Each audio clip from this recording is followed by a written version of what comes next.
now is part of Catholic Schools Week, and this is a time of great celebration for us and for our whole parish and for the whole diocese, that we have the gift of education that's passed on to our children.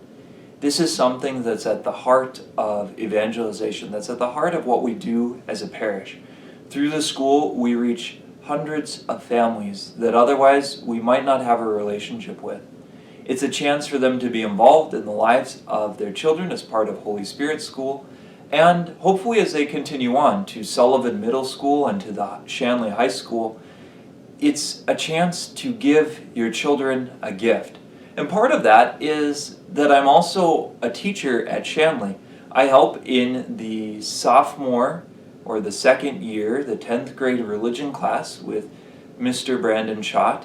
And we've covered a lot of things. I'm not sure if there's a theme for the sophomore year down at Shanley, but we've been talking a bit about the history of Christianity and how the early church begins and some of the cultural means and methods and the ways that the world worked right after Jesus walked on it.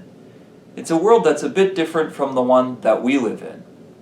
We've talked about sacraments and the beauty of confession and Eucharist and confirmation.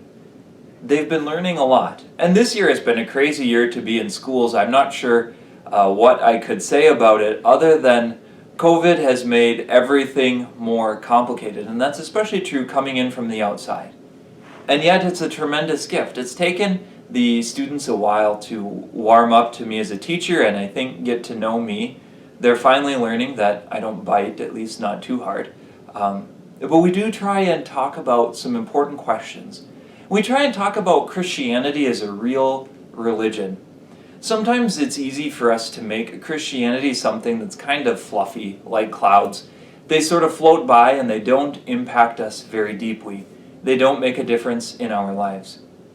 The truth is that when Jesus came to earth, it was like a bomb went off or like a meteor strike. Nothing was ever the same again. We measured time and all of history from his birth.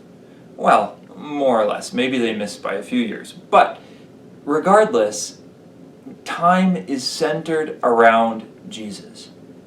The impact of Christianity on our lives is not something that's just for the here and now. It's not just for churches or for the times when we think about it.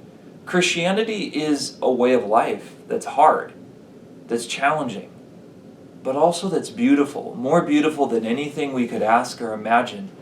We're a religion and a faith where we talk about the encounter with God, that the eternal God of the universe would come down to earth and love us. And so it's great because when I was that age in high school, I don't think that Christianity, Catholicism was presented in those kind of terms as something that's not just for the few or isn't just for churches, but actually has real answers to life's questions. It actually has something to say about the way that I act and why I do what I do and why the right path is the right path and why it's hard. Christianity teaches us about ourselves. And it's a journey. We're not all perfect at it. None of the students are. None of the teachers are. But through engaging and stopping in the midst of this encounter, my hope is that we can open doors for them, that we can help them see that faith is something that you can live. It's not a restriction. It doesn't put limits on us. It actually opens us to a possibility of life, a way of living that's good and powerful and beautiful. It calls us out of ourselves, and it's a challenge, but it's something that satisfies the longings of the human heart. I think it's great for the young students to see a young priest who enjoys being a priest, who is happy, and who can also propose the answers that Christianity has to life's questions. It's not for certain what choice they will make in the future, but our goal is to give them the best education that we can so that it bears fruit in their lives. Catholic education is a tremendous gift. If they were going to a public school, they wouldn't be able to spend the time each day learning about God. They wouldn't get a chance to learn about the scriptures or get to talk about why Jesus' answer to questions actually teach us about who we are as human people. They wouldn't have the chance to go to adoration and Mass in the mornings or Mass as part of the school day. They wouldn't have the chance to have a priest on the sidelines of their sports team to pray with them and to comfort them and to help lead them and encourage them on to victory. Catholic education is a gift, and it's an expensive gift. It takes a lot of money and effort on the part of a parish, but it provides an opportunity to share the truth with people who need it and to open wide the doors to Christ so that they can encounter Him.